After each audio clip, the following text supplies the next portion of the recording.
Alright guys, welcome to my channel. Guys, so Imo State has been flooded with Fulani herdsmen. As a matter of fact, I would say these are all bandits. And how are we going to even be able to control this? Alright, because looking at it, we have more of these Fulani bandits than even the Ebubagos that we have in Imo State. So how can you control this? Alright, this is just a clear manifestation of what Prophetess Ma said concerning what is going to begin to happen in Nigeria. All right, and gradually, the government has given these people the privilege, the go ahead order to go into any village, any community, any city as much as they can.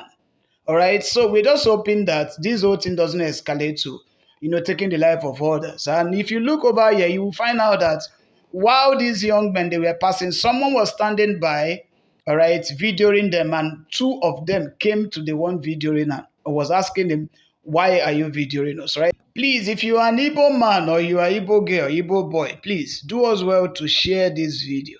All right, because our villages and our towns, all right, our homes have been flooded with bandits. This one is being circulated all over Nigeria. This is how they are entering people's community. All right, you all know very well that Trump has already told them he's coming, and definitely Trump is coming. But they have also promised Nigerians that if Trump should step his feet in Nigeria, that they are going to start something that will never have an end. All right, so without wasting much of your time as well, I want you guys to go through a particular video that I'm about to post to you right now. This video happened on Sunday and it's been trending on his social media. All right, how Fulani herdsmen or bandits or what do I call them, whether jihadists, all right, they invaded the church, and at the end of the day, lives were lost. All right, there was violence, and they made away with some of the church members that actually came to come and worship God right there in the church. All right, so we're also going to see all that updates and also updates about Nnamdi Kalu's fate tomorrow. Right? So we'll see all that. And please, just in case if you're meeting us, please don't forget to hit on the subscription button and then turn on the post notification bell for more updates from this channel. So let's go straight into the video and I'll be right back. I thank you.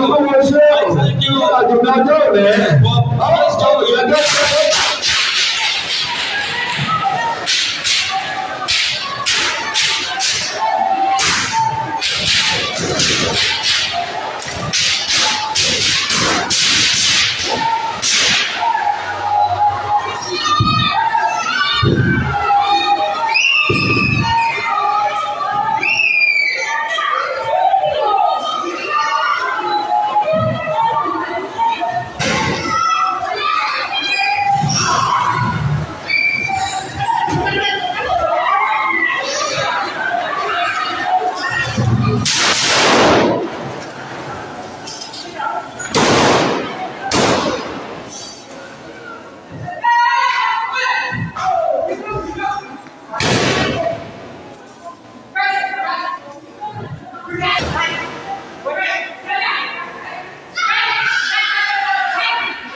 Oh, no. Oh, okay.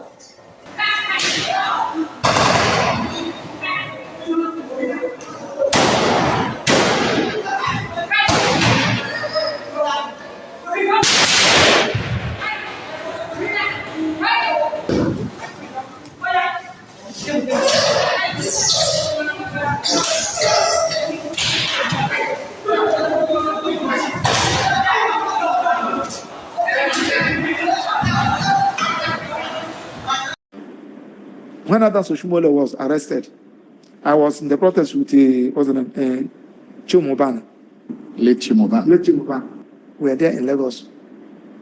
When we heard that he has been arrested by the SSS, we intensify our protest. What are we talking about? Why should you now want to destroy what we are known for? That's why I say that I'm not happy with the president, because I was seeing him as a Democrat. But you can never know who somebody is until you give the person power. So this particular son of Amas and Kano, yes, you are not the person that arrested him. But now that you have come on board, I thought that first day you said that subsidy is gone. You would have used that opportunity. Everything that has to do with one and the Kano discontinued. My brother, come. What is the problem? I just came in. Why are you agitating? Why do you want to be on your own? Tell us. You are my son. You are my brother. What is the problem? Can we talk? So he went and said, look at what I'm agitating. Look at what I'm agitating for Biafra as a result of this. You said, okay, why not allow me? Give me time. Let me see how I can address all those issues. Because from what I'm seeing, will be more formidable if we are one. There's no need of everybody disintegrating. Let's see how we can make it. You start addressing all those issues that gave rise to the agitation. Even his supporters will say, okay, since this man have done it, let us. So this is how all this have been done. Not you are keeping him, rather you are sending police and the military to go and negotiate with the real bandits. They are coming to meet him with a AK-47, bull, Karashika, and what have you. And you are keeping this one. Anytime he's coming to court, you deploy all the whole army, give us 30 persons, police give us 400 persons, making mockery of Nigeria. And those who are supposed to advise you are not giving you the real advice. So that is why I said he is a person that is with him. Let's look at it. How do you feel as a lawyer seeing some of these judgments from the courts? How do you feel? I feel bad. But I don't want to go into that. I have taken a judge to NJC. I don't want to go into the details because you are not a lawyer. I'm a lawyer. You engage me that please I should represent you, and you don't need to be a lawyer to know that once you have okay. Let me just use something like land.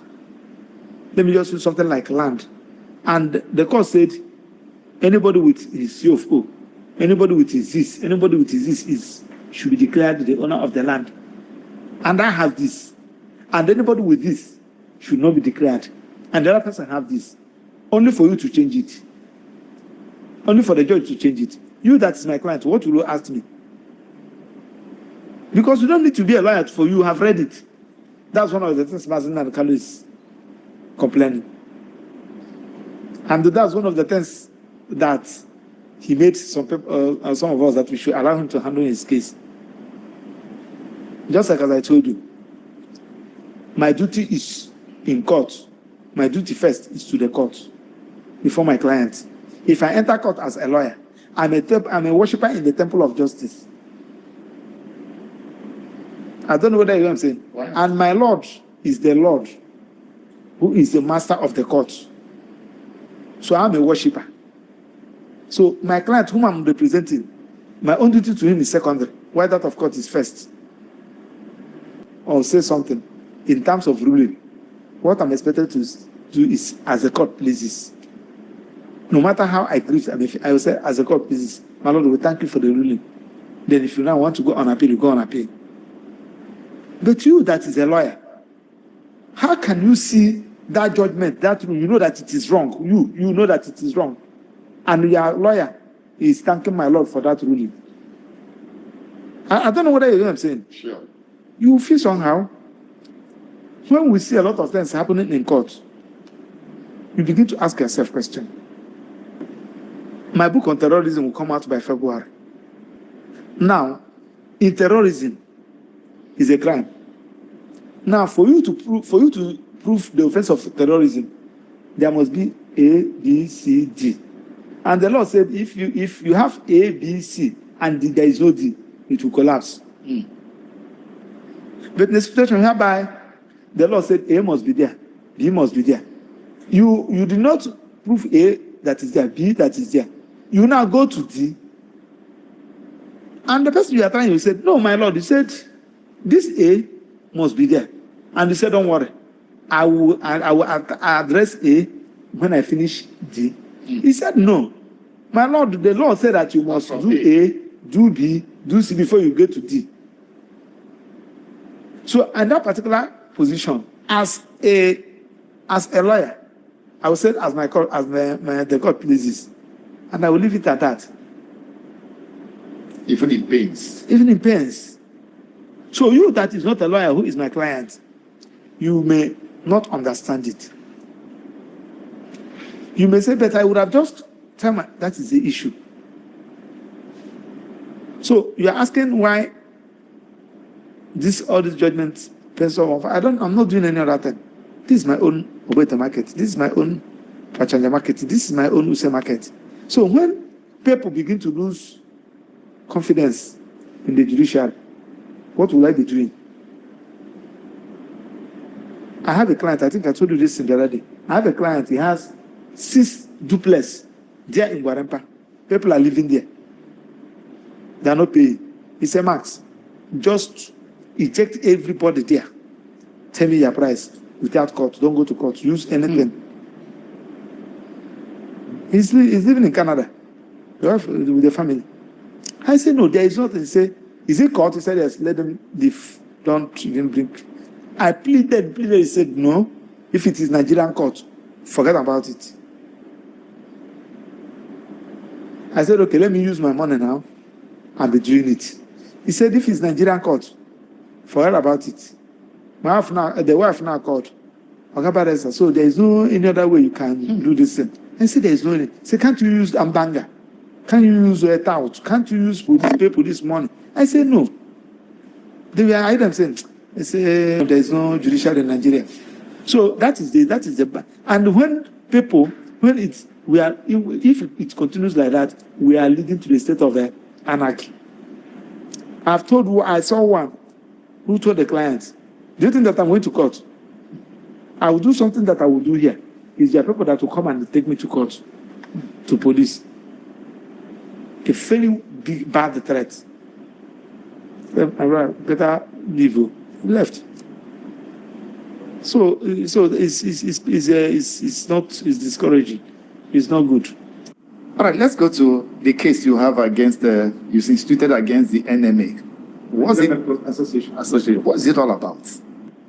Well, my dear brother, it's rather unfortunate the kind of society we're in. Mazinan, it started in this way. Mazinan Dekano was at the DSSS, passing through a lot of medical, having a lot of medical issues. So, I pleaded with us that we should talk to DSSS, that we let DSSS allow him to get his own private doctor, which we pleaded. So DSSS now said that we should also bring our own daughter. So we now brought Professor Martin Aj. Professor Martin Aj was the former Provost College of Medicine, Professor Emeritus, former Dean, Faculty of Science, Faculty of Medicine, University of Nigeria and Soka. He is retired, Professor Emeritus. So we brought him, he now came and examined Mazin Nandekal. After examining Nandekal, he wrote a report that Mazin Nandekal should be taken to National Hospital medication. So based on that report, we now apply to court. We told DSSS said they cannot take him except there is an order of court. We now apply to court for court to order the SSS to take him there. Lo and behold, they will file the motion.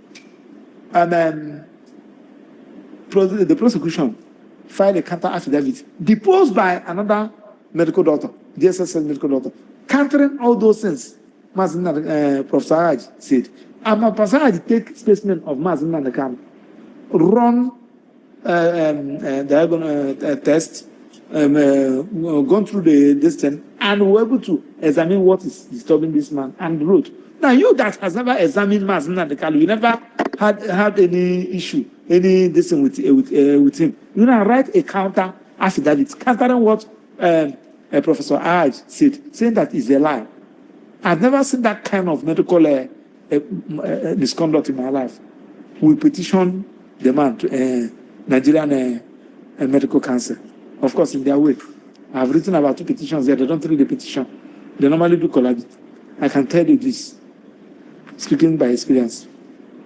Now, when the matter now came up, when the issue now came up, we now approach court with respect to his health. And that was when Mazin Adkalo was about to open his defense. So the court now said, directed Nigerian Medical Association to examine, 1, the health condition of Mazin Adkalo, and 2, whether Adkalo is fit to stand trial. That was the order of court. So court adjourned. I think gave them 8 days. So while Mazin Adkalo was in his cell room at the DSSS, waiting for the medical association to send people that will come and carry out the order of court, you never see them. The thing we now saw in court is medical report. So, and they serve us through our lead counsel, then Kalakabi, they serve us in court. I said, So before I could say Jack Robinson, Mazin Adkalo entered court. I was the person that said, Mazin, look at the medical report these people wrote. He said, when? Before we could say Jack Robinson, the court now, my lord now entered inside the court. So Mazin Adkalo was we were unable to say it, to discuss with him.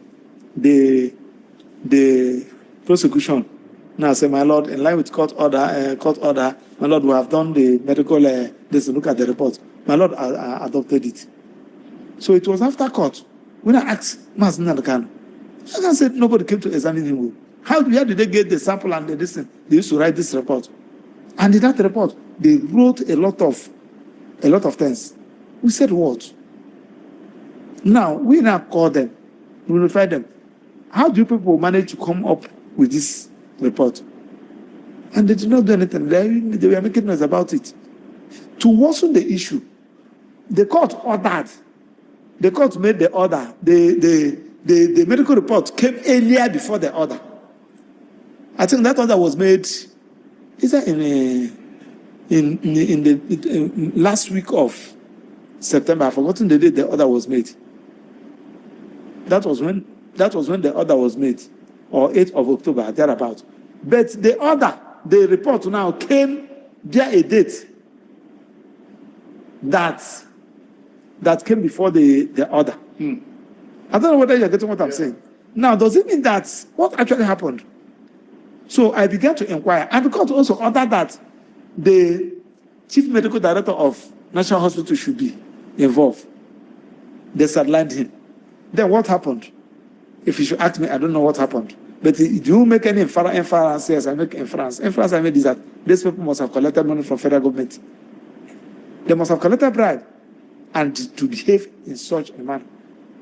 Otherwise, I don't know what will make a medical doctor who was sworn in to protect lives, to save life, will go and write a report of somebody, medical report.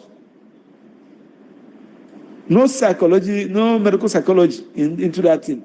Because 1, somebody may be physically fit, but the person will not be mentally fit.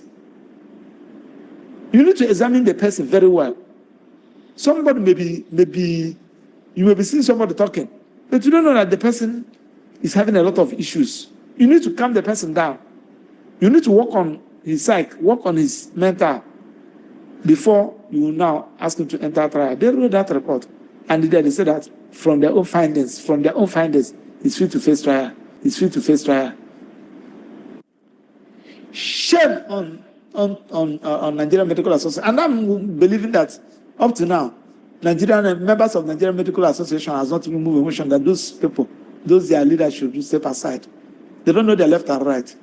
They are fraudsters. I'm saying it and without missing words, because you are playing with somebody's life. A case of this magnitude. Now, Mazin Nakala have sued them for 50 million naira. Let me see how they will come out of it. Let's move a little bit away from that. The politics in Nigeria now. The last time we talked about shrinking civil space, and it looks as if it's not even ending very soon. Are we on that threat now? The way things PDP today, it was tear gas, gunshots, fight, and the likes that happened at the PDP secretariat today. What does it portend to our democracy? Danger. We are heading to the state of anarchy. We are already in the state of hopelessness. You see, I pity for everybody, because thank God that there are some politicians who cannot travel outside Abuja or Lagos. They can't even go to Benin Republic. I know what I'm telling you. I know what I'm saying. I'm an international activist. They cannot. You are more free than them. You see, when things are happening, because one of the things that will make somebody a responsible person is your ability to accept your mistake and know that you have a problem. In those days, my father, they used to say that, if you expose sickness, sickness will go. How can somebody tell you that we are having problem in Nigeria and you are saying that we don't have problem? And you are recruiting some persons to be coming to social media, coming to listen to talk rubbish.